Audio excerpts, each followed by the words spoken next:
Coming up on this episode of Nintendo Cartridge Society, we call in Judd and Little Judd to adjudicate our Splatoon Mega Ranking. If you see a barrel with stars on it, break it open. It's a midpoint marker, so the Nintendo Cartridge Society breaks it open with you.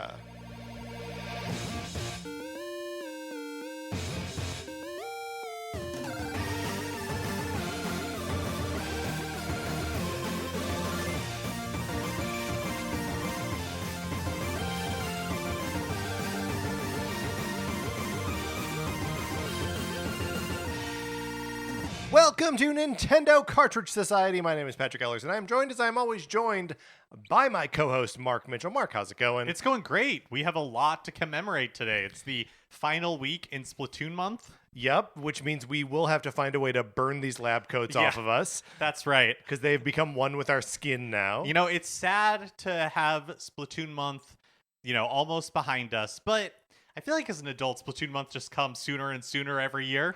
Yeah, I mean, in seriousness, I do wonder when the next thing will happen that will make us go like, oh yeah, we got to when we feel compelled to engage with Splatoon again. Right. Splatoon Raiders DLC, another Splatoon spinoff. Splatoon 4 feels far away, don't you think? I mean, maybe. We don't, they updated Splatoon 3 for the Switch 2, but it's not a Switch 2 version, right? No, it's not. I think that's true. So yeah, I wonder. I guess it kind of maybe depends on how successful Raiders was. Yeah. I don't know. It's an important franchise for them. So, of course, yes. We're celebrating the end of Splatoon Month, but as you might have heard in the cold open, we're also introducing a new game that we're using quotes from. That's right. We are now, we're saying NES, good day, NES. We are now embracing the Super NES and even a pretty late Super NES game. We are taking all of our quotes here from Donkey Kong Country. And so we're going to be working our way through that for the next, I don't know, couple of years. We haven't checked. We have no clue. It's a lot. There's a lot of text in Donkey Kong Country, and some of it is good video game nonsense. Like if you find a barrel with stars on it, break it open. It's a midpoint marker.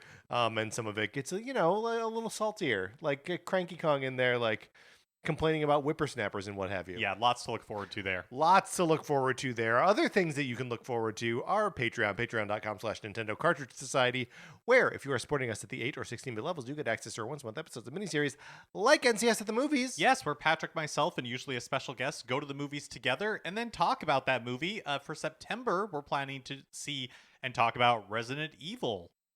The new Resident Evil movie. Very excited for that. Mark, I went to the movies last weekend, and we haven't talked about it. No, we haven't. What'd you see? We saw Tony, the Anthony Bourdain, young Anthony Bourdain, not biopic really. It's a very specific episode from his life. And I think in some ways you could be like, this doesn't have to be about Anthony Bourdain at all. But it was really good. I enjoyed it a lot. It's directed by Matt Johnson of Nirvana, the band, the show. The movie, yes. Which I just watched a couple of weeks ago and really loved. I was doing the classic movie thing, the classic summer thing of it's hot. I just need to go to the movies. Oh, you got to beat the heat. If we were beating the heat, it was the best way to do it. Yep. But no one's talking about that movie on NCS at the movies. But you can head over there. We did an episode about the Spider-Man, about the Odyssey, about Disclosure Day. We've got a lot of episodes up there from earlier this year and previous seasons of NCS at the movies and other miniseries that are available at the 4-bit level or some even the free level. So head on over there, see what you're interested in, and participate in that if you like. Also, speaking of things that you should participate in if you like, the Discord. To get in there, all you gotta do is email us, Nintendo Cartridge Society at gmail.com. We send you an email, click on a link, you get in there, you chit chat with everyone, and it is a good time. Mark, before we actually launch into our final segment of Splatoon Month, just of course one last plug for my book, The Teenage Mutant Ninja Turtles Anatomy of a Mutant, which is in bookstores now wherever you buy books. I wrote it. It's got a ton of original art from Matteo Santaloco. If that is of interest to you, please check it out. All right, now it is time, Mark, to conduct a Splatoon mega ranking.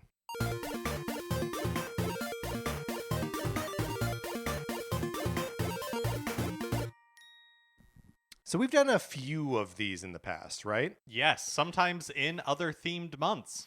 Did we when do we do them in other themed months? Oh, sure. Sorry, yeah. you made the claim, so I'm gonna put you on the spot. Well, I know we did it for Mario versus Donkey Kong. What? I was gonna prove it. You're pointing at my me. gesture. Well, I was just prove so it, surprised yes. that because we of course always hold hands when we're recording. Right. So I was And surprised that you I broke pulled the... my hand away to point at you. J'accuse. Right. Something that the listeners could not see, but yes. Yes. I know we did it for Mario versus Donkey Kong month. That was a thing that we did, right? In like February of 2020. I don't know what we would have mega ranked within that. I'm pretty sure we did. I'm pretty sure we did a mega ranking for Mario versus Donkey Kong month. Okay. We did a mega ranking for sure of Star Tropics. Yes. Yeah. Absolutely. That was not during a theme month. And then I believe we did a mega ranking for Metroid Dread, possibly, or we ranked like the items. You know, we've been doing this show for a long time. You're but right. we know for sure that we have done mega rankings in the past. And a mega ranking, of course, it's actually kind of counterintuitive. Mega ranking is not one gigantic ranking. It is many small rankings that then make up a mega ranking. Yeah, and I would say that if, it's like it is a mega ranking in the same way that the Megazord is still a Zord. Does that make sense? Yeah, or like a megaplex. Sure. Not one big theater. Exactly. So just in the same way that many theaters become one mega theater and many one giant robot, or many giant robots become one mega robot, so too does this collection of little rankings become a mega ranking to celebrate Splatoon in its entirety. Couldn't have said it better myself. Yeah, and I mean, you kind of did say it. We're doing great here.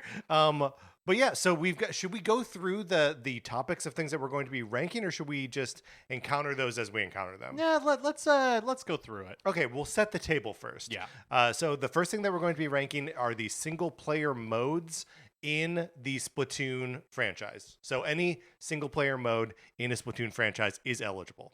Then we'll be talking about the idols, the idol characters, which I think it'll be tough to maybe separate the individual idols from the band that they're in. Yes, yeah, I think that's true. But we'll see. We'll see how that works. And then after that, we're going to rank the hub worlds from the Splatoon games. And then the shopkeepers. And then finally, we're going to close it out with ranking all 11 weapon types. But I mean, let's start at the beginning and rank single player modes. Okay, so this is one that in some ways I'm really going to have to lean on your expertise. Right. Because I've played the DLC ones. So Octo Expansion from Splatoon 2, and I didn't beat it because I thought it was too hard. Yes. Sorry. I just want to preface this by saying that I think I've only beaten of these. I guess I beat Splatoon Raiders. But and the Octo Valley expansion, or the Octo Valley the single player from Splatoon 1. Okay, yes. In our sheet it says Octo Valley, Octo Valley. And then this for Splatoon 2 it says Octo Canyon, Octo Canyon. And then it also says Octo Expansion, Octo Expansion. So this is a copy and paste error here in our notes. But yes, I have beaten the Octo Valley in Splatoon 1. I play all of these. I seldom finish them. And Mark, of course, I would like to use this opportunity to say that I have spent this last week playing through Side Order. The reveal, Le Prestige.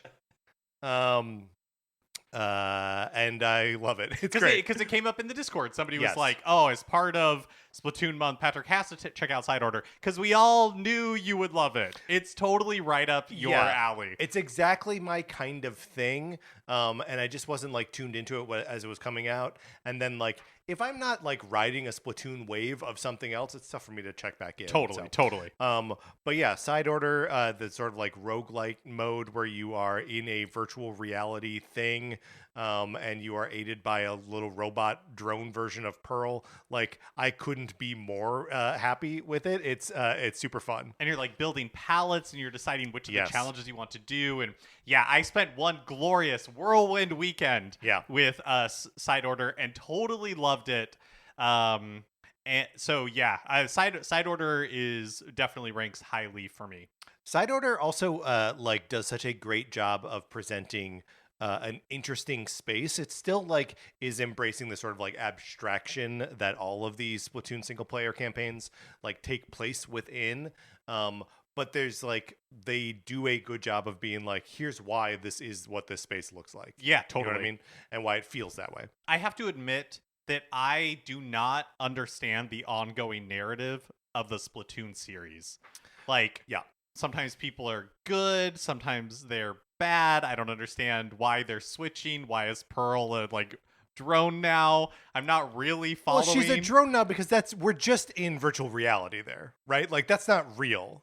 Right, the but threat wasn't she, is like- real, but that's it. Yeah, okay. I mean, I believe you. But it's also Pearl and Marina in like a virtual like they're appearing in a game that they're not the idols of, right? right, Because right. that was the in second Splatoon 3. game. Yes, exactly. But Right. yeah, like yes, I just don't understand the narrative of Splatoon. I'm just putting that out there. Yeah, I will similarly say that I don't really understand the narrative of Splatoon either, and I think it likes to keep some of its narrative mysteries and lore like locked behind For sure. Yeah. and just with like no real clear explanation of like what a lot of these things are. But we'll go through these to the best of our ability here, or like kind of give our impressions of them real quick and then rank them. This feels like a pretty easy ranking to me. But so yes, we've got the Octo Valley, the single player from Splatoon 1, which is one that I've beaten. But I think I will rank pretty low on my list. Octo Canyon, the single player from Splatoon 2, which is another one that I put a lot of time into, but like is just it is so overshadowed by Salmon Run, which is a new feature added for Splatoon 2 that like I kind of don't think about it at all. It's nice that you're like out in that you one of either Callie or Maria, I forget who, is missing, and you're like searching for her. So like that's a fun little bit of connective tissue between those two, but otherwise I don't really care too much for it. Then there's Octo Expansion. Mark, you've played some Octo Expansion. Yeah, I find when they added it as a bonus for subscribers of Nintendo Switch Online expansion pack, that's when I finally dug into it. Splatoon 2 is my most played Splatoon game. I loved Splatoon 2. Got really into it, even like Turf War and stuff. Like, was super into Splatoon 2. And the reason I did not buy Octo Expansion when it came out was because its reputation is that it's really hard. And it earns and it's an that earned reputation. Yes. So I never beat this because I got to a point, even though the game tries to give you ways to be like, you could skip this level if you want. It's still just like, okay, then I'll just run into the next brick wall. Right. Yeah. I mean, there's definitely that, and then there's also like you need to spend currency to progress, and if you are like skipping too many of these things and like dying at all, and I die when I play. Oh this yeah, game, totally. That you run out of I think it's eggs really fast, and then it's tough to tough to progress. I like Octo Expansion. I really like the way that it like presents these discrete challenges, and it always gives you like a specific loadout or offers you a couple different loadouts that is not it's not required that you are keeping up these various armories to do this, and so you're not making a ton of choices about what your next loadout is going to be, but some of those challenges, man, are like they're like second perfect, right?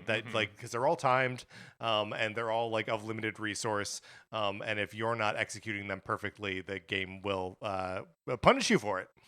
Okay, next up we've got the Return of the Mammalians, the single-player campaign for Splatoon 3. I do like this one. It has a pretty active or like involved sort of like hub world. It still like puts all of its challenges inside like separate little spaces that you travel to via like Kettle. but the overworld is a place that you have to explore and that you have to like find treasures within. It's not always, Splatoon is so good at movement when you are moving through ink. But anytime that you have to like explore an area on foot, you're like, these guys move so slow. Yeah. And there's a fair amount of that in Return of the Mammalians. This is also one that I didn't come close to finishing. So that's that one. Then there's Side Order, which of course you and I were just talking about. I think I'm going back to Side Order. Like, It's so fun. it's so fun. It's so addicting. And anything that has that structure of like just another run. Let me try one more time and see if I can. Well, especially because you get so the way that it works is as you're going up the tower, it like gives you options Yes. of do you want to tackle like this challenge or do you want to tackle this challenge? And it's kind of like randomized, like mixed and Right. matched. And it shows you the rewards that you're going to get for taking on each of the challenges. Right. And so the more difficult, like the more rewards, like all that kind of stuff.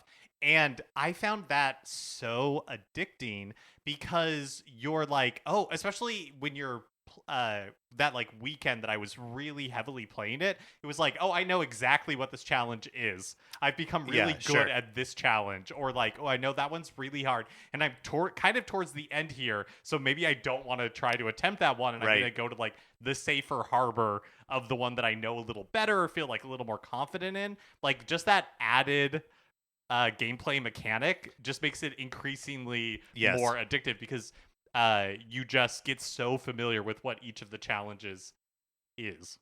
And like you earn currency that you spend on like the permanent upgrades and all that kind of stuff. So yeah, I mean, it's a full-fledged like it feels very Hades like in its rewards and in that structure. And so obviously I love that.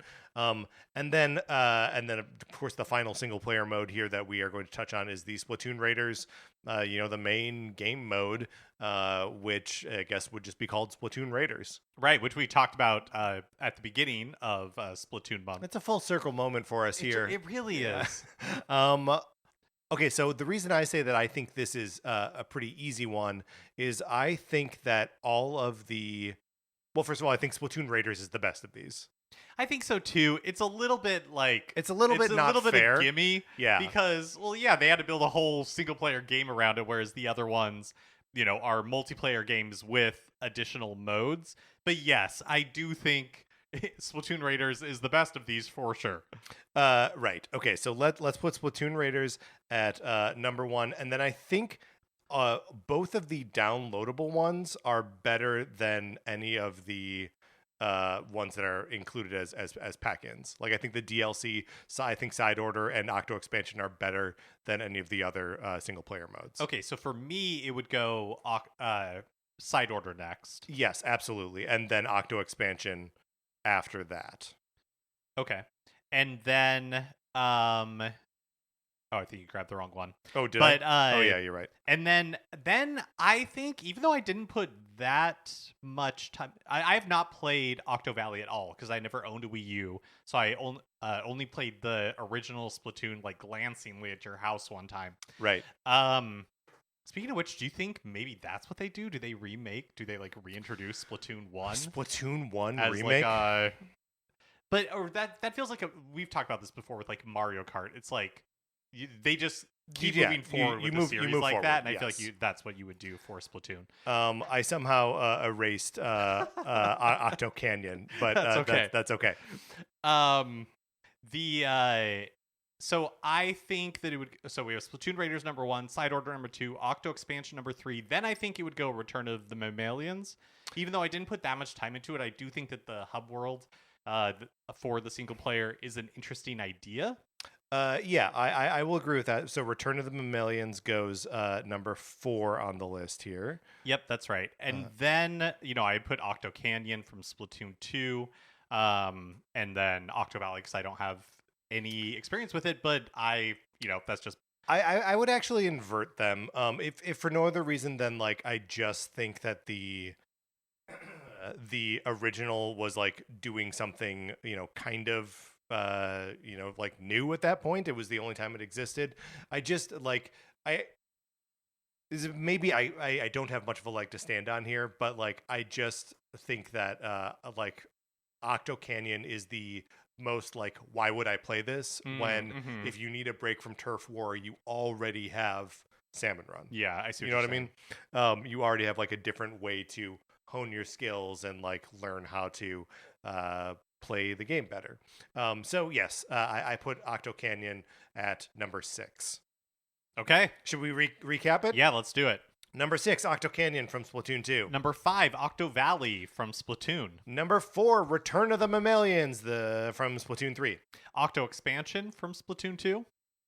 Number 2 is Side Order from Splatoon 3. And then finally, Splatoon Raiders, It's the spin-off yeah, game. it's hard to debate that one, right? Like it's just that good. Yeah. But that brings us to maybe one that will that I don't think is as cut and dry for sure. And that is we're going to be talking about the idols.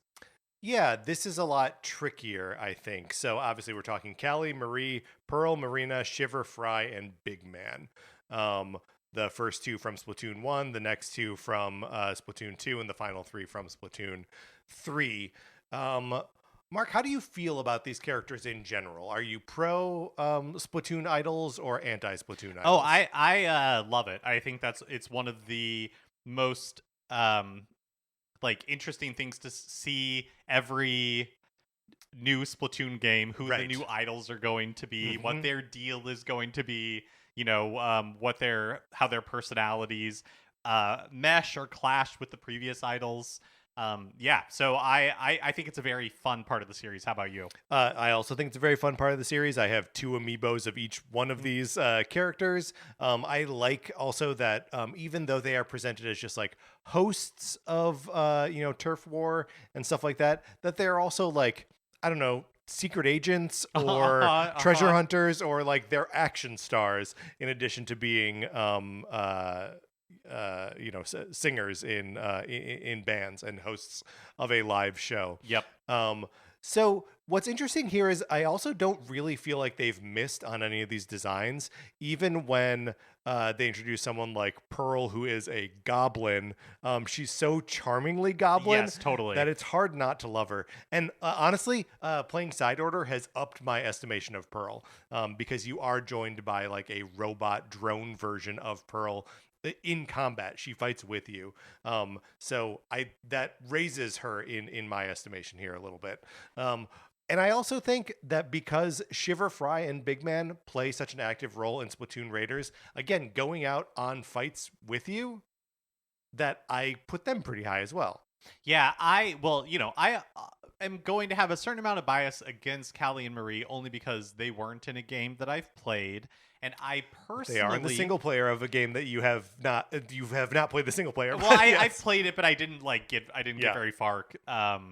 But I also think that there is a certain amount of first draft itis with the Squid Sisters, sure, where it's just like, I mean, of course they were doing it for the first time, and then not to tip my hand, but to tip my hand, I personally think Off the Hook is the best, the coolest, the best group. Yes. So I mean, let's talk about it a little bit, because like the sort of like design aesthetic for the Squid Sisters, Callie and Marie, is a little bit more of like a 60s mod, like sort of British invasion kind of thing. They're wearing these like tight dresses, and like they just look like that kind of cool girl. Whereas Pearl and Marina are like, they're like hip hop icons, right? Like, yeah. Pearl's got she's got like the Biggie crown, and it's just like, I don't know, they're dope. I think you're right that Off the Hook, despite the fact that Deep Cut spends so much more time with you, that Off the Hook are probably the strongest. There's also just like, I feel like their personalities are kind of the strongest. Yeah. Especially like the difference, like the contrast between Pearl and Marina, I feel like is kind of the greatest. Yeah. Out of all of the groups. Yeah. I mean, I will say that I did feel more distinction between the personalities of Shiver and Fry in Raiders. Yeah, totally. That like Shiver just feels like a little bit more like both assertive and suspicious than Fry. Fry seems a little bit more easygoing. Yeah. And also just I like the little bit of lore that like Shiver commands a giant shark, Fry commands an army of flying eels. It also doesn't help, honestly, in Splatoon 3 that they added this great quality of life feature that you could basically like minimize their broadcasts when you open the game Yeah. and just have the text rather than in Splatoon and Splatoon 2 where you had to sit through their little like updates every time. And that really gave you an opportunity to see, like, you were forced to learn about these characters and their personalities. It's for good and for ill, Yeah. right? That they let you skip that because it is always nice to have seen more of their personalities, but there are frequently times where I'm like, I'm trying to get online to play right now. Exactly. Like, leave me alone. Yeah. Yes, I think you're right. I think Callie and Marie are probably going to end up towards the bottom of the list here. But and you think possibly Pearl and Marina at the top. Do you have a preference between them? Okay, Before playing side order, I think I would have easily put Marina above Pearl. I think I would I am torn because I really love both of them. Yes. Marina is so cool. Marina's incredibly cool. And when you first rescue her in side order, uh-huh. and you're inside like her virtual reality thing, she's got like a VR helmet on, and the sides of it are Virtual Boy controllers. I mean, it's like she's an icon. We stand forever. Yeah. Yeah. But I think the goblinishness of Pearl has made her iconic. Yeah. No, I totally agree that she's such a good little goblin, and the fact that she becomes a drone robot flying around and fighting alongside you in side order, I think that puts Pearl at the top of our list. Yeah, I think so. And then probably Marina immediately after that because she is so impossibly cool. Yes. Do you know who I want? I love the idea of, and I think is funny, but is kind of a little too personality less, is Big Man. Yeah, it's such a good point about Big Man that he should be, and I feel like for a while kind of was the runaway favorite. Right. Where it's like, well, he's a big weird manta ray. Like, and he like doesn't really say anything, but then in parentheses has like all of his text, which is really funny. It's really funny. It's a classic Chewbacca thing where like everyone seems to be fine understanding him, even though he's just saying like, "Hey." And I think he looks great in Splatoon Raiders, like decked out in like his treasure hunting gear. But so too do Shiver and Fry. And he doesn't even really have. Not that this is important. This is not the most important thing. But he doesn't even really have himbo energy. Do you know what I mean? Like he's just not. He's not like dumb enough, and he's not. Yes, well, and it is interesting because like all the rest of these characters, although I guess like Callie and Marie, I feel like their personalities are almost interchangeable. I'm sure Splatoon diehards will right. I think like that, Callie is the one that's supposed to be more like outgoing and Marie is more reserved, or maybe it's vice versa, but I think that's their dynamic. Sure, but it's also like it's a matter of inches, right? And like one of them is pink and the other one is green, and I don't know which one is which. Right. Whereas like I can tell the difference between the rest of these. I think so sorry, all of which is to say that Big Man does not have Big Man's personality is that he's a manta ray. Yeah. And doesn't really speak. Right.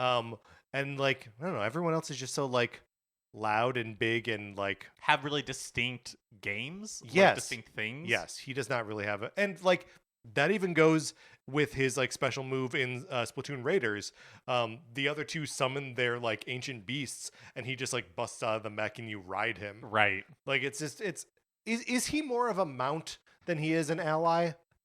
Well, no, I think, but I think that the fact that we're even questioning it, right, does not bode well for Big Man. I mean, I do love, I like Big Man. Like, I like him too. I wish I liked him more. I wish he had more to glom onto. Like, I wish he had more personality. Right. Okay, so Pearl and Marina up at the top, but where, I mean, I do like Shiver and Fry. I do too. I think Shiver has some of, like, both of them a little bit have good goblin energy. Have good goblin energy. Yeah. That seems to be, like, deep cuts thing, again, except for Big Man. who Right. seems pretty clean cut. I think I like Fry better. Okay. And I think part of that is that she is just a more like friendly character. Like there's a Right. spikiness to Shiver, which I like, but is also like a little bit off putting. Yeah, she's definitely more reserved and less trusting. Yes. Yeah. Yes, that's right. Also, Shiver maybe has the hots for the mechanic. We're not sure. I mean, I think the game makes. I think Pretty yes. pretty obvious. Okay. I yes. think yes. Which is fine. We don't anyone can have their crushes and their horniness. That's okay, Shiver. But one step below Fry, I think. Okay. Now the real question is, does Big Man fall below Callie and Marie, or is that crazy? I genuinely can't tell Callie and Marie apart. You know, like which one is which. Yeah, so they may need to be tied. but tied above or below Big Man. Callie is the pink one. Marie is the green one. Got it. Okay. I'm looking on Wikipedia to see if this helps me at all. So Callie is cheerful, upbeat, and highly energetic, and then Marie is cooler and known for her dry, acerbic wit. And I just don't think either of them are all that cheerful and outgoing or dry and acerbic. So, but also, what does Big Man give us? What does Big Man give us? Big Man gives us the fact that he is a manta ray and that he's huge. Yeah, I want to look more deeply at his little thing to see like what. Okay, personality and traits. Here we go. Yeah, is the most laid back member of Deep Cut. That's not going to help you. Big Man avoids being worked up. Okay, that's not great. We talked about his speech being like, hey, he's not lazy. He's the primary lyricist. Yeah, there's nothing. I think maybe sadly, Big Man might have to be at the bottom. I think this is sad but true. Big Man is going to be at the bottom, and then Mark. I'm sorry, but I think Callie and Marie have to be tied for 5th place. I mean, and really, the fact that they have to be tied is our fault because we can't tell you know what I mean? It's like no, it's the game's failing.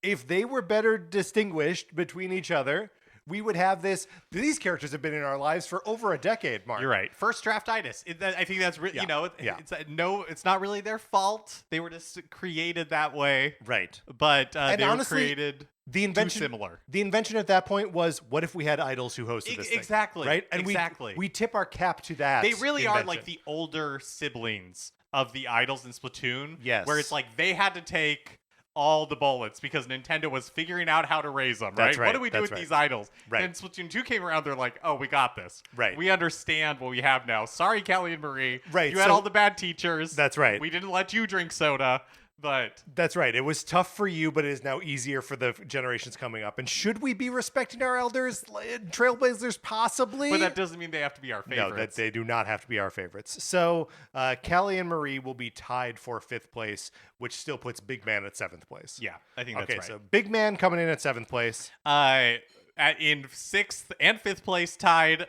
Callie and Marie. Coming in at number 4 is Shiver. Coming in at number 3 is Fry. Number 2, Marina. And number 1, Pearl from Off the Hook. Pearl just is the best, is she not? Yeah. What a good little goblin. All right, next up, we are dealing with Hub Worlds. Hub Worlds. So I get this is a pretty straight up, like, we have one entry from each of the games. And as Mark struggles with the formatting so that we can get a good numbered list of these that is separate from the numbers. Luckily, there's only 4 of them, so it'll all work out. Right. I'm more worried about what happens as we continue down. So okay, we've got Inkopolis Plaza from the original Splatoon, and then Inkopolis Square from Splatoon 2.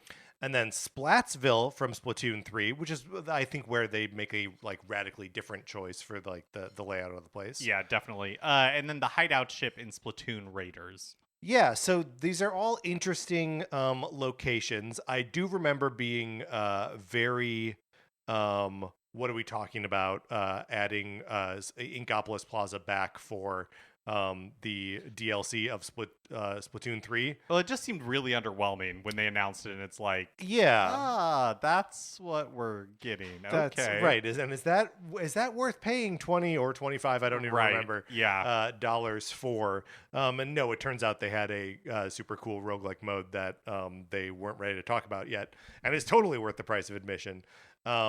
But yeah, so Mark, you've not really spent any time running around Splatoon or Inkopolis Plaza in Splatoon 1. Yeah, in Splatoon 1, that's right. But can I just for a moment like talk about the like sort of culture of hanging out in the in Inkopolis in Splatoon? Yeah. Because that game was on the Wii U, all of the there was a much bigger focus on the banners and the art that you could draw using the tablet. That like your character as they were just like hanging out in other people's in Inkopolis Plaza, that they would see like your banner and you would see other people's banners just like plastered up on walls. You still see this in the other Splatoon games, but because like the input has become digital and not it's always digital technically, but because people aren't able to just like draw on a gamepad and use the various stamps that you were earning in all of your other Wii U games, there was just such a sense of, this was like an outgrowth of the like Mi Plaza on the Wii U, and the same way that they were encouraging like messages in bottles in the Wind Waker HD, and that you could leave messages for people in like Super Mario 3D World and all this kind of stuff. This was just like a more like live ecosystem of this kind of thing than we saw in any of the future ones. And I know there is like that people do like they find ways to like import art and all this other stuff, but it just feels a little bit more. It felt a little more special on the Wii U. Inkopolis Square from Splatoon 2 is a personal favorite of mine, just because I spent so much time in it. Liked all those characters, everything like that. I will say that the benefit of Splatsville for Splatoon 3, and again, traversing the world just when you're walking around is not always that fun. So the bigness of Splatsville is good and bad. Yes. And there are of course ways you can fast travel around the map and all that kind of stuff. But Splatoon with Inkopolis Plaza to Splatoon 2 really just felt like them being like, Splatoon 2 in a lot of ways was not very many people played Splatoon because it was on the Wii U. Here's our opportunity to do Splatoon but better. Yes. So Inkopolis Square is just a little bit more of like a glow up of that idea of like this plaza. But then for Splatsville, they really had to blow out the world to do something different. And so it got bigger. I don't really know that it got better, but it's definitely bigger. Here's something I'll say is that I don't actually know that that this is a thing they've cracked yet. Right? Like I think all of the hub worlds are kind of fine at best. Like I always like the idea of like, oh, it'd be cool to just go and like hang out in the hub world for a little bit, but there's like genuinely nothing to do in them, right? Like you can go to the shops, but like for the most part, you're just going to bring up the menu and like tab your way over to the different shops and like buy hats and weapons and stuff. And when I am just trying to find a way to like get into the next turf war or salmon run or whatever, these things often feel like they're just in my way. I wish there was a reason to explore them. I wish there was a way to explore them with your friends, but like there just sort of isn't. Yeah, it's kind of like, my complaint with Splatoon Raiders is that the environments are not like fun to explore or anything. There's no reward for doing that, and there's no reward like for doing that in any of these. I do think during the Splatfests, oh, that's true, they become more of a festival, and I think that the Splatoon 3 one is pretty cool. The idols are like on these like big like floats that are like making their way around the town, and so like all of that is pretty neat. But Yeah, but I agree with you. I don't think that they've cracked this quite yet. And in Splatoon 3, they added so much stuff. Like there's lockers and all these different things that you're like decorating and you Yeah. can have for your own, but it still kind of has like the fundamental problem of you might as well just fast travel, like pull Totally. up the map Right. and just click the button to where you want to go, because there's no real reason to waste your time, honestly, just walking around. Yeah. Inkopolis Plaza, Inkopolis Square, and Splatsville all have that sort of like amiibo scanning station, which always includes like a giant blister pack of like an amiibo that as you're scanning them and they appear there. That's cool and missing from the hideout ship in Splatoon Raiders, which feels like a little bit of a bummer. Both the Splatoon ones in Inkopolis Plaza and the hideout ship have arcade games that you can play in them. I'm pretty sure Splatoon 2 does as Does well. it? Does Splatoon 2 have I have think arcade so, games? and I would guess that Splatoon 3 does. No, Splatoon 3 has tabletop. Oh, table right. turf Yeah, I war. keep forgetting that. Yes. Yeah, it has the card game. But I'm pretty sure Splatoon 2 also has out in the plaza, there's like a machine that you can. Did I just not play this? I think it's possible, because I'm pretty sure I feel pretty confident that Splatoon 2 has our arcade games. Okay, let's see. Arcade Machine is a video game cabinet, retro-style minigames in Splatoon and Splatoon 2. Okay, I guess you're right. And appears in Splatoon 3 expansion pass, although is inactive. So it seems like 3 is really the only one to not have, but it has, of course, the tabletop table turf war. Yeah. The name of which we will never remember. Yeah, Although you always get there. You always get there. I always get there. Assuming that that's right. and I guess I could check. But so the hideout ship in Splatoon Raiders, you may think that this is an area because they blew it out a little bit more in Table turf battle. Table turf battle, and you can make it your own. You can customize it to a reasonable extent. Like you can choose what things to add to the to the training test section. Yeah, but that test section is more fun in all 3 of the other games. But it is also like in a removed separate space of that. Usually it's while you're waiting for a turf war to queue up. But yeah, like that customization is not that much fun. Yeah. And you're not really placing things. It's more just like you Yeah. buy it and then they appear.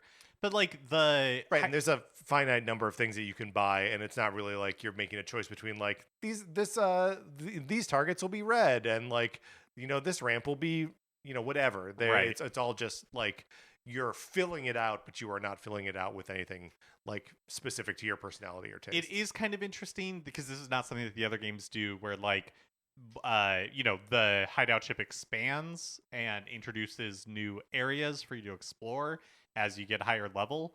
But yeah, I thought the hideout ship was fine, but I don't think it runs away with the hub world ranking like Splatoon Raiders does for single player campaigns. Yeah, I mean, it also never features, the idle, and this is not idle, but idle, IDLE, avatars of other players who are online with you. Right. And that is something that happens in all 3 of the other and no ones. shopkeepers, because it doesn't make sense for them to be there, but those are some great little weird guys. Shopkeepers have a lot of personality, and we're going to be ranking those as well shortly.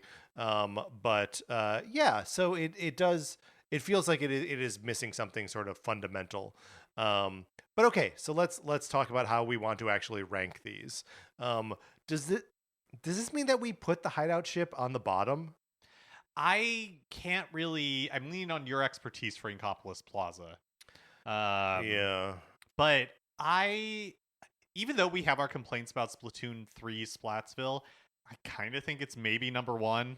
I think you're right. If for no other reason than it has such a nice transformation in Splatfest. Right. Oh, here's a complaint I want to register. Oh yeah, here we Do go. you remember when we first heard about the big run mode in Splatoon 3, and like the way that they were expressing that it would be like a salmon run like event in I forget exactly what they said, but I was like, wait a minute, does that mean that there's action happening in Splatsville? Yes, I do feel like it led us to believe that could be true. Man, if they did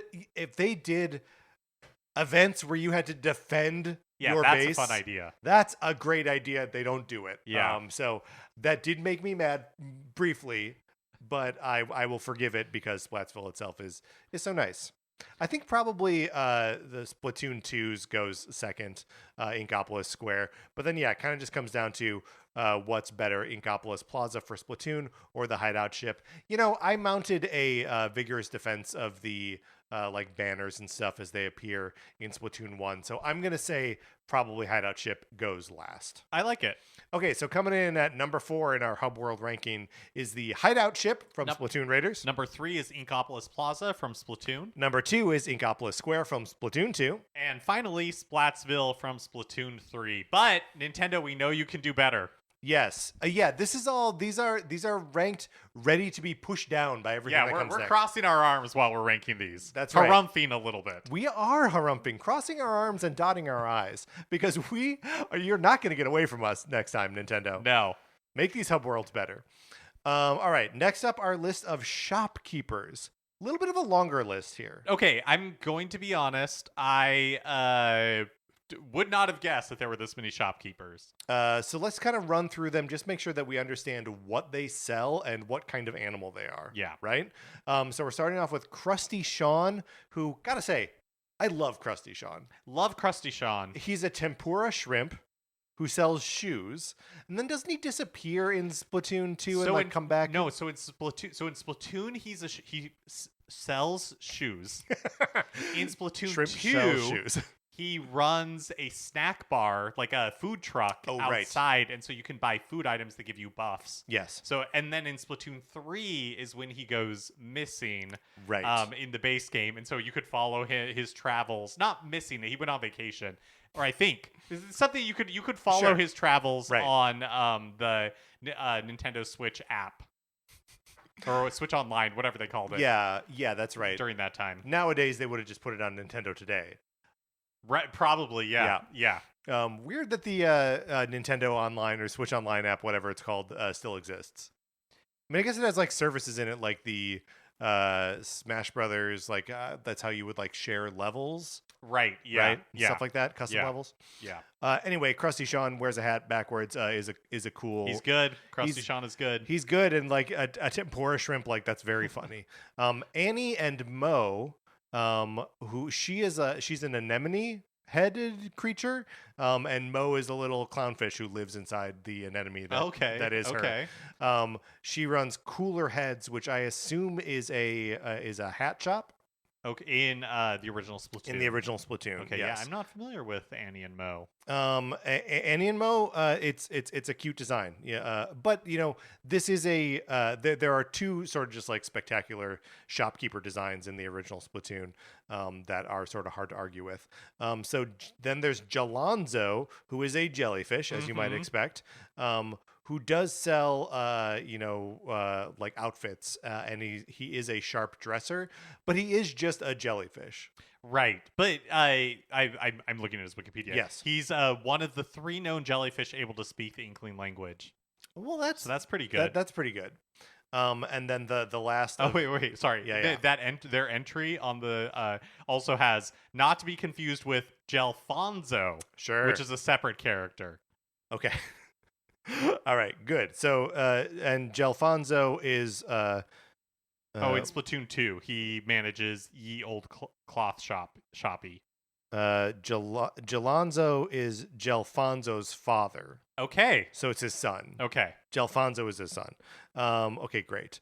So they he follows in his father's footsteps. Not the Gelfonzo follows in Gelonzo's footsteps. Which jellyfish doesn't even have feet, so that's interesting. All right, and then the final shopkeeper in Splatoon 1 is of course Sheldon. So good. Who is he like a horseshoe crab or something? Yes. Great. And he runs the weapon shop, the armory. Yes, the weapon shop. And I gotta say, just an absolutely killer design. Oh yeah, Sheldon is an all-timer. For whatever reason, even though they are not really that similar, I think of Sheldon in the same vein as Captain Toad. Like I think they're just really good designs. little guys. Yeah. Yeah, little good nerds, Good little nerds. I gotta say, the Sheldon's goggles do have a little bit of like a minion vibe to them. Oh, sure, um, which I don't hate. And also seemingly Nintendo doesn't hate either because Sheldon comes back in like all these games, right? Yeah. Except for Raiders. But yeah, love Sheldon, very very good. All right, then moving on to Splatoon 2. Excuse me. We've got Aunt Flo and Craymond. Aunt Flo, is she like a shell of some kind? What are you?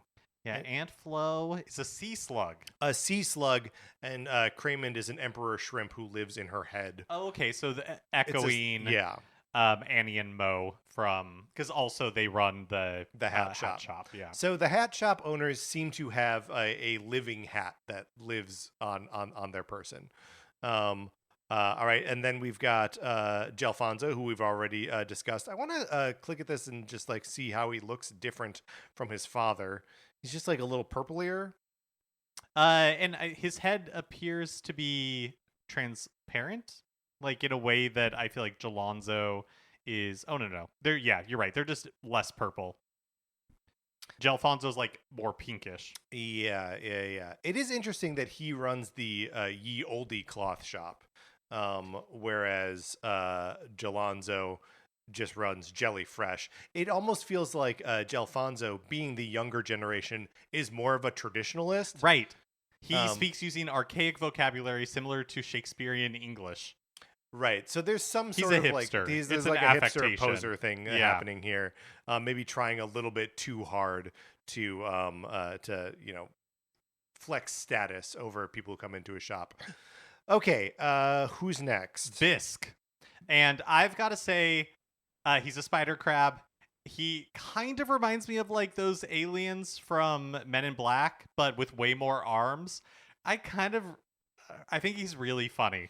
He is really funny, and you say he has many arms, but I think he treats them as legs because he runs Shella Fresh, which is the shoe shop, and also the rare swear word pun. Yeah, I know. In a I Nintendo kind game. of can't believe that That they got away with Shella Fresh. They allowed that to happen. But you're right, because he's wearing shoes on all of them except like the top two. But you're totally right to call out the Men in Black little alien guys who they like coffee or something. Those are good guys. Did you know? Have you ever been to Universal Doing a lot of Studios pointing at each Orlando? other. We are. Well, we're excited about the Men in Black guys. Yes. Look, we all know that Men in Black 2 ruined them because they just like show up too much in that movie. Right. Men in Black 2 also ruins the entire franchise. The only good Men in Black movie is the first one, and then the rest of them are like actively bad. But yeah, what happens with them? Okay, so there's a Men in Black ride at Universal Studios Florida. Good. And you can ask, so there's like this whole like pre-show, and you go to like Men in Black headquarters, and there's like aliens working the desks and everything, and there's those weird aliens, and they're of course on their coffee break. But apparently, I've never done this myself. I haven't had the opportunity. Apparently, if it's like not that busy, you can ask one of the workers there to take you on like a tour of it, and they will like take you or like a small group down to like the floor of the headquarters, so you can like take pictures with the weird little guys and stuff like that. That is fun. Yeah. We should plan a trip to Orlando so we can do this. It would be fun. And then we could also see the Donkey Kong Country part of yeah, that's right. Super Nintendo Land. Yeah. Super Nintendo World. Remember how they like a pitch for a 21 Jump Street sequel was to cross it over with Men in Black? That could have been fun. That could have been fun. That would have been a way to like play in the Men in Black universe again, like still from the outside. Right? I didn't see the most recent. I guess the most recent one with 22 Jump Street, with Chris Hemsworth and Men in Black International, Tessa Thompson. Yes, Tessa Thompson. I didn't see that one. Yeah, I mean, me neither. And Yeah. I don't think anyone did. Also, just think that the Men in Black should cross over with Ghostbusters. Why not? Yeah, why not? and X-Files. Yeah, sure. We're rebooting X-Files, right? We are. Yeah, I mean, right? We're not. No, Coogler though, right? Yeah. So come on, let's do it. Where are we? Oh, Bisk and Shella Fresh. All right, and then moving on to Splatoon 3. Mm-hmm. The first of which is Gnarly Eddie and Nails, who run Not Couture. A good pun. A good pun. I like Gnarly Eddie. I like his like dreadlock thing going on. Yeah, what is he? What is Gnarly Eddie? He is. He's a snail? No, he has a snail companion. He's a nautilus. He's a nautilus. Can't say that I really understand what that is. Me either. But that's okay. Yes. He sells hats, as you can tell, because a creature lives on his head. Next up, we've got Gel Lafleur. Okay. I quite like Gel Lafleur. Uh-huh. He is kind of like an old Chinese man. Yes, absolutely. Um, Wearing the old Chinese man, button-down shirt and tiny little glasses. Uh-huh. Yes. Yeah, so Gel Lafleur is pretty good. And his store is called Mana Wardrobe. It's a play on Mana War. Pretty good. It's just good. Is he related to the other two? Seemingly no. Seemingly not. Okay. All right. And okay, so then there's Mr. Coco. Oh, okay. He sells shoes. And Mr. Coco, I also like quite a bit. Oh, yes. Mr. Coco is just like a big... Like brown crab? Yeah. A dark brown coconut crab. A coconut crab. And we all know what that is. But he's just like a big fat dude. He's a big dude, and I like that he's wearing like a muscle tee, right? Like I think that's good. Yes. With really just like narrow shoulder straps that are hanging on for dear life. Mr. Coco, a pretty good guy. And then also Harmony, who works at Hotlantis. And Harmony is like she's like an inkling. No, I guess she's technically a sea anemone.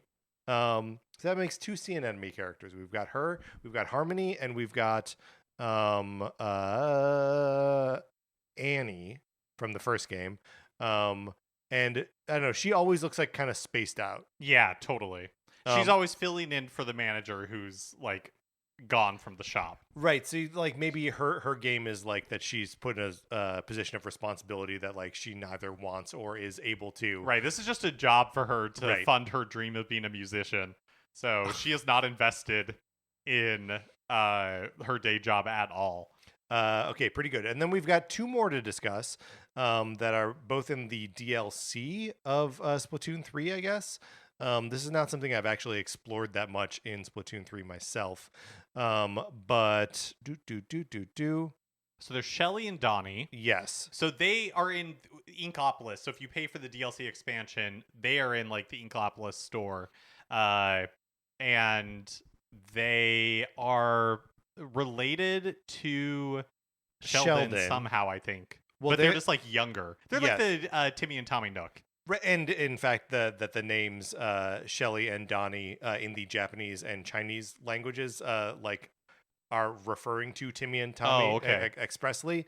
So yeah, they are if Sheldon is Tom Nook, Shelly and Donnie are Timmy and Tommy. But they're triops. They're not grown yet, so they have like 2 little tails. Yes. Yeah, that's kind of fun. They're a little creepy looking to me. They are creepy. Oh yeah, they're definitely like from The Shining. Yeah, absolutely. Overlook Hotel. And then finally, Fred Crumbs. Not Fred Claus, Mark. Okay, Fred Crumbs, also pretty good. Fred Crumbs is another. So he takes over the Shrimp Kicks store from Krusty Sean. And he is also a tempura shrimp, but he's like split open. He's a giant fried fish fillet. Yeah. Okay, I guess it is fish. It honestly bothers me how much this one is just nakedly food. I know Krusty Sean is also like tempurified. Because like the tail is coming out of his head. Oh yeah, you're like right. Like hair. And so it's like a fish that has been butterflied, turned upside down, and then they put... And then deep fried, and then each of like the butterflied ends go in his shoe. Right, and he's holding a lemon. So... Fred Crumbs is funny. Also, got to say the name Fred Crumbs. It's good. It's really good. It's quite good. Yeah. But I find this character to be incredibly off-putting when I look at him. When I hear about him, I'm like, that's funny. Having to actually reckon with the fact that this thing is like in the world with us, I don't much care for. Okay. there's a lot of these characters here.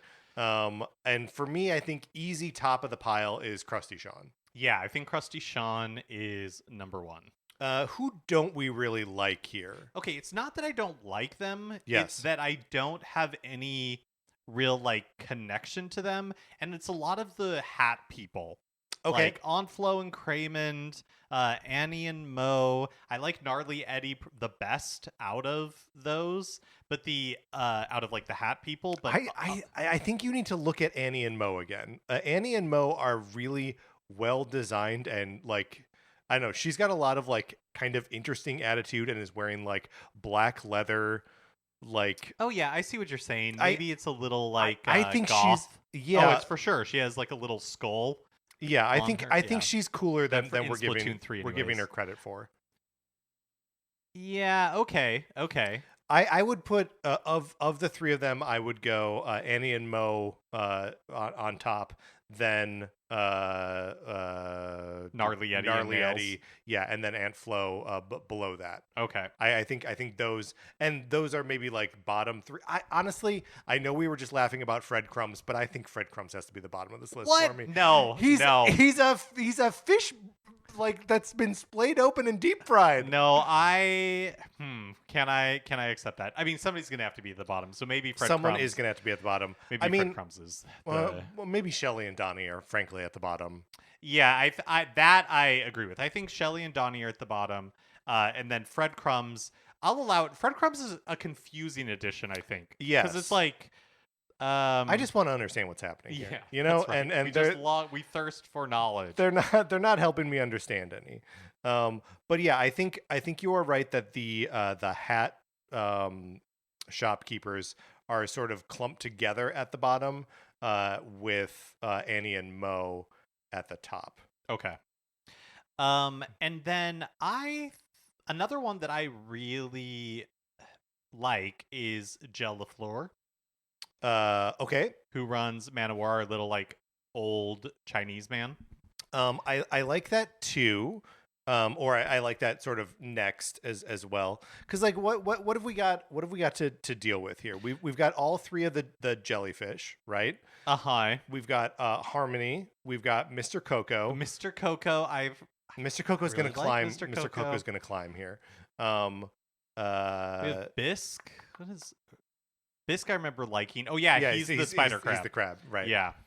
He runs Shella Fresh. Okay, so I'm temporarily going to put, and I know this can change, I'm going to put Bisque at number 2, just to help us organize our thoughts. Yeah, and then I'm like going that. to put Mr. Coco at number 3. Right, this is good organization. And I'm so going far. to put Jel LaFleur at number 4. And again, these are not final. It's just to help us kind of like organize the mess. Right. And we have not really taken Sheldon into consideration here. Right, who also is got to be like towards the top. So yeah, got to be in our top 5. Maybe put him number 2 for the time being. All right. And then I like Gelonzo more than I like Gelfonso. There's something about Gelfonso's like affectations that I find irritating. Right, and unfortunately relatable, right? Where it's like, I get he's just starting out. He's in his father's like shadow. Like he is trying something to distinguish himself, and he is trying too hard. No, you're absolutely right. Like I am holding up a mirror and I look in it and I see Gelfonso. Yes. Do you know what I mean? Like, right. Yes. Yeah. You see Gelfonso and you see all the way through him because he's a jellyfish, but we like him a little bit less. Yeah. And I think that's fair. We've also sort of by default put Harmony below. I like Harmony's deal. I like that she's just like working this gig because she has to pay the bills somehow.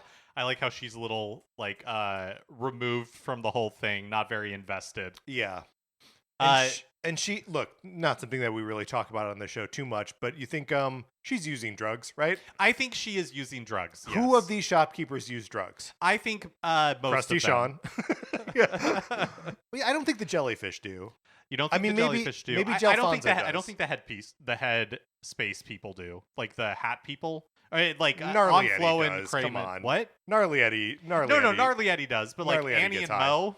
No, Annie and Mo straight don't. edge. Right, that's right. Fred Crumbs comes to work high. Shelly and Donnie are children, so Yeah. maybe Not. But Bisk is coming is also. I feel like I was in the middle of moving one around. I did. Okay. We deleted it. Okay, so where does I think Harmony at least goes above Gelfonso, Yeah, so she will split up Gelonzo and Gelfonso. but maybe above Gelonzo? Maybe above Gel Maybe it may- LaFleur? I don't know. I like the specificity of Gel LaFleur. Also, French name and a Chinese look. Like, what's happening here? Who is this guy? So maybe with Fred Crumbs were like, I need more, and with Gel LaFleur we're like, I need more. Yeah, exactly. Yes, 100% that is correct. Here's what I'll say. Yeah. I think is a knock against Gelonzo is that he's only notable in his relationship to Gelfonso, I think. Well, I mean, he's also wait, that's a knock against him, but he's also like the original, right? Right. He's a jellyfish. Yeah, it's kind of like a Callie and Marie thing. It is, but like he's less obnoxious than Gelfonso because for sure, he's approaching it with no affect. Right, yes, I'm not saying that he should go below Gelfonso. I'm just saying that I think I would put Harmony above him. Okay, great. All right, so I'm just reviewing the list that we have here. Maybe we need to talk about the top of the list. Yeah, because I'm not sure about Bisk and Mr. Coco. Right. Bisk has many legs, but Mr. Coco, look, we were talking about some of Big Man's shortcomings earlier. Not a himbo. Mr. Coco reads himbo. He reads as himbo. Yeah. So look, we love a spider crab with many legs, and wearing a bunch of shoes on all of them. But I think we like a big dumb himbo more. I think we do. Okay, so Mr. Coco, I think, is number 3. Mark, I think this is where I want it to be. I'm ready to lock it in. Sheldon's pretty high. I think Sheldon has 2 things going for him. Yeah. An iconic design. Yes. Maybe 3 things. An iconic design, the fact that he's in all of them, like right? all of the games, and maybe it is just 2 things. Maybe those are the 2 things he has going for him. But iconic design is a pretty that's a little bit of a knockout. Okay, I think this is our final list. We can review and see if there are any that we want to put in different places. Coming in at number 13, Shelly and Donnie. Wait. Oh, yeah. That's right. Yeah. The Timmy and Tommy. Yes. Yeah. Okay. Shelly and Donnie. Then at number 12, Fred Crumbs. Explain yourself. He's so clearly just food. Everyone else is fish. He's just food. He's a corpse, filleted and deep fried. Number 11, Aunt Flo and Craymond. Number 10, Gnarly Eddie and Nails. Number 9, Eddie and Mo. Annie. Oh, Annie and Mo, sorry. Number 8, Gelfonso. Number 7, Gelonzo, his father. Number 6, Harmony. Number 5, Gel LaFleur. Number 4, Bisk. Number 3, Mr. Coco. Number 2, Sheldon. And of course, number 1, was there ever any doubt? It's Krusty Sean coming in first place. Mark, our final list. Weapon types. Weapon types. Primary weapon types. So this is going to be, I think we may have a hard time with this because I think we're both going to gravitate towards the weapons that we actually like using. Right, which I don't know how much crossover right. there is. Yeah. But the weapon types are as follows: shooters, rollers, chargers, sloshers, splatlings, dualies, brellas, blasters, brushes, stringers, splatanas. Yeah. So a lot of, everything kind of comes down to like a ranged weapon at least, but there are a lot of like close up things here as well. I gotta say, I struggle using these weapons. I almost always want something where I can have a fair amount of mobility and get up close and personal. Like the 2 weapon types that give me the most trouble are the splatlings that you need to like charge up, and the charger, which is the sniper style weapon. Yeah, I completely agree. I think chargers is the weapon that I always dreaded getting in the rotation for Salmon Run. Yeah. Where it's like, oh crap, it's my turn to have like the charger. Right. and I don't know what to do. I don't know how to do this well. So yeah, I think Chargers is low for me for sure. And God bless you if you know how to use these things. Oh my gosh, yeah, we need you. We need you. Yeah, we need you on that wall. Yeah. And, and it's just like, we cannot embody that. No, we are not those people. I want to get like, I always want to get like right up in the thick of things. Yeah. Do you know what? I started using a lot in, actually, so I just want to make sure I'm getting it right. I think it's blasters. So in Splatoon Raiders, I started using blasters a lot. Because for me, it was the kind of like perfect balance between, because I'm a like I'm like you, I want to get in the mix. Yeah. And so I want something that has a rapid rate of fire. And so for me, blasters and dualies are kind of like the two that I rely on the most. Dualies because they're like really powerful when you're gumming out rolls and that kind of stuff. Right. But then blasters I really like because even though the rate of fire is like lower, they are really powerful. Yeah. Like each hit is really powerful, and so but I don't think they're like the coolest looking weapons. Which is also something that you have to contend with here. Can I ask possibly a dumb question? What's the difference between shooters and blasters? So shooters, I think, Yeah. are just like the default weapons. Okay. They're like the Mario, right? They're not the fastest. They're not the most powerful. Whatever. They're like just kind of like the balance, the basic, whatever. Blasters are more powerful, but their rate of fire is lower. So they will do like Gotcha. Okay. a steady stream of like shots of ink, but there's going to be maybe like 2 or 3 seconds between those. Yeah. Okay. Gotcha. But the impact is way greater. higher. Yeah. Yeah. Gotcha. Okay. I think I use those less. I use blasters less. When I'm typically I'm either going for shooters or dualies, but then I also really like rollers and brushes a lot. Brushes in particular, I think, are very fun. They're just a little bit faster than the rollers. You can be so much faster. And like I like the way both of them just like lay down paint, especially in Turf War, to just like do, sometimes I want to fight guys, and sometimes I want to be the one person on the map that's yes, like, that's right. That's I'm paying just attention painting. to where, yeah. I'm just painting over here. Uh-huh. And those two are both really good for that. I also have turned around a lot on sloshers. I think buckets can be really, just because they do so much damage. Yeah. Sloshers, and that is true. They're effective at laying down ink. They're not fast like a brush is fast. Brushes you can really run quickly. Yes. Sloshers, it's kind of like a blaster where you're limited in the rate that you can like slosh, but when you do hit something, it's incredibly effective. And then what haven't we hit here yet? Brellas. Brellas. There's some Brella almost feels a little bit too technical for me. Like I don't totally. It's a little bit like you're using like the Penguin's weapons from Batman.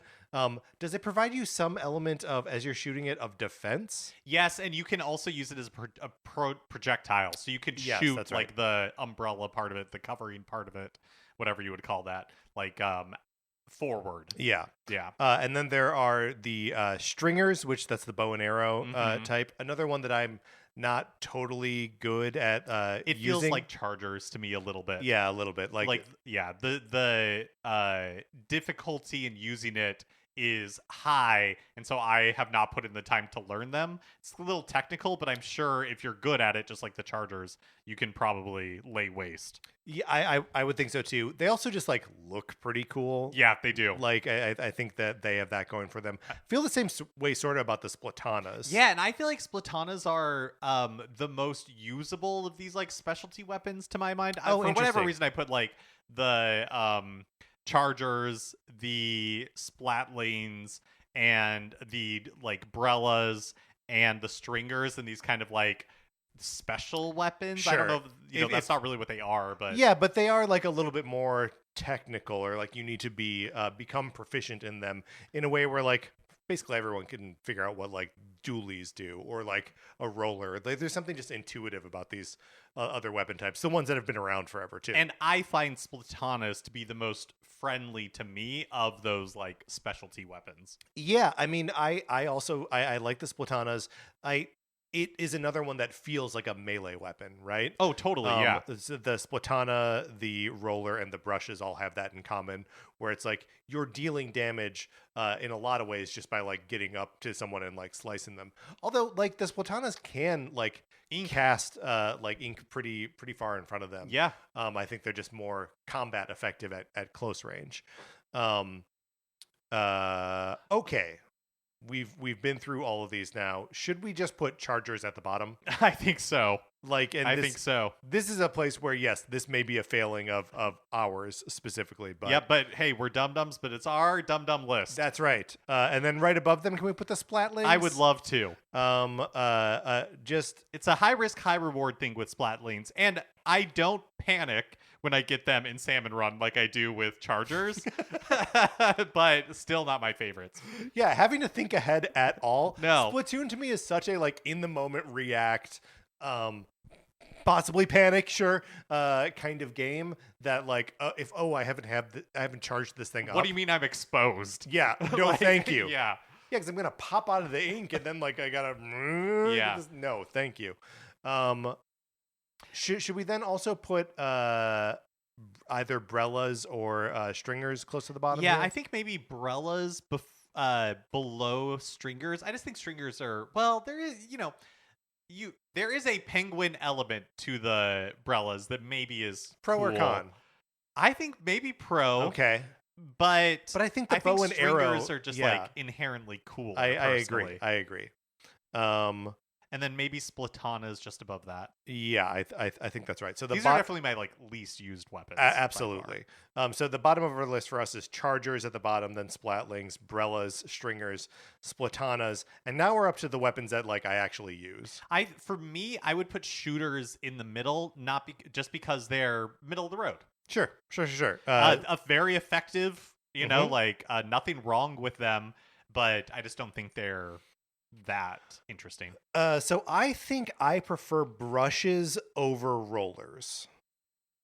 Brushes over rollers. Yeah, I do too. I like being able to go fast. Yes. And like I will sacrifice the sort of wide paint path Mhm. that the rollers leave for the more sort of dexterous. And I paintbrush. love like if you're surprised, it's just like whap whap whap whap whap whap whap. Oh my god, just the web is so good. you can just move so quickly. Yeah. Like you just attack so quickly with the brushes. Um, I like sloshers over rollers personally. I think I like rollers over sloshers. But I think that is, yeah, I don't know. I think of like the top 5. So we have blasters, dualies, sloshers, rollers, brushes. I would put dualies probably as my number 1. I think Dooley's number 1 is like a pretty solid. I think it's pretty solid. I played most of Splatoon Raiders with just Dooley's brushes and shooters. Like those are my go-tos. So I will push for brushes to remain pretty high. You can if you want to put sloshers above rollers, I think that's fine. Okay. Just because I'm content to see, even if it doesn't stay there, I'm content right now to see brushes at number 2. I'm okay with the list where we have it now, I think. I think we just have different play styles. So this Yeah. list is obviously going to be different, For everyone, Yeah, if yeah. you're a big, like Splatlings person, you're going to be. Then God bless you. Yeah. You know? Oh, yeah. I mean, we need you. We need you on that wall. That's right. Next to the Chargers. Mhm. But that's just not me, baby. That's just not It's me. just not me. Okay, so locking it in. Yeah, locking it in. I just want to say one more thing about the dualies. We sort of mentioned that like doing that roll is so fun, and it's like an interesting bit of mobility that's only available to using this weapon. I also just like the 2 little reticles. Yes, and when they come together, when Yeah, you I come out of love them, it. because that's what ups their damage powers. They're Right. shooting in the same location. Yeah, it's just very neat in that way.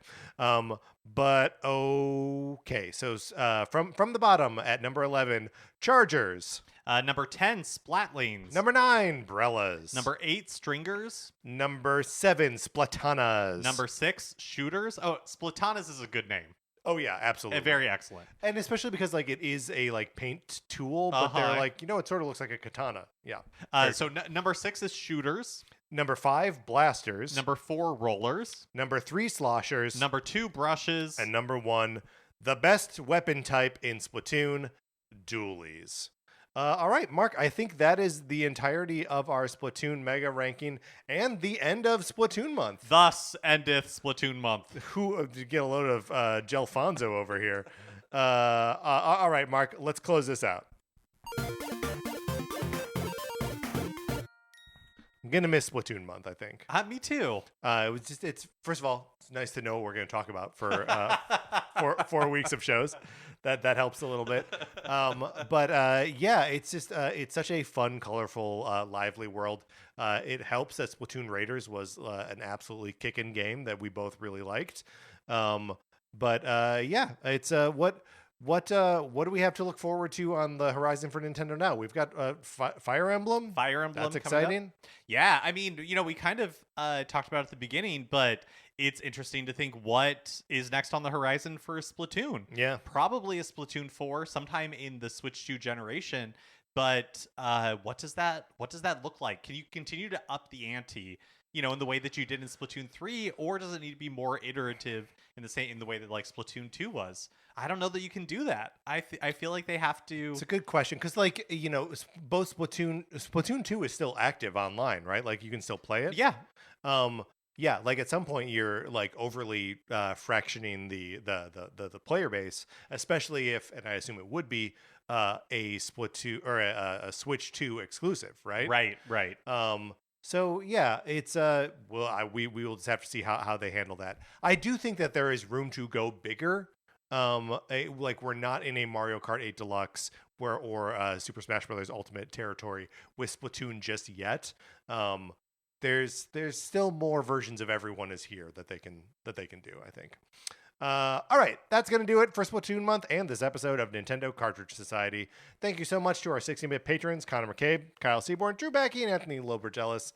Join our Discord if you're not there already. Email us. We'll send you email us. I'll send you an invitation. And then you hang out with us, and it's a good time. Anthony DeLuca made our logo. Our theme music is provided by 8-Bit Betty. You can get more of his music by going to 8bitbetty.com or by listening right now. For my co-host, Mark Mitchell, this is Patrick Eller saying, I can't believe this is the last episode of August as well. Like, Splatoon Month is over, but so is August. Thanks for listening.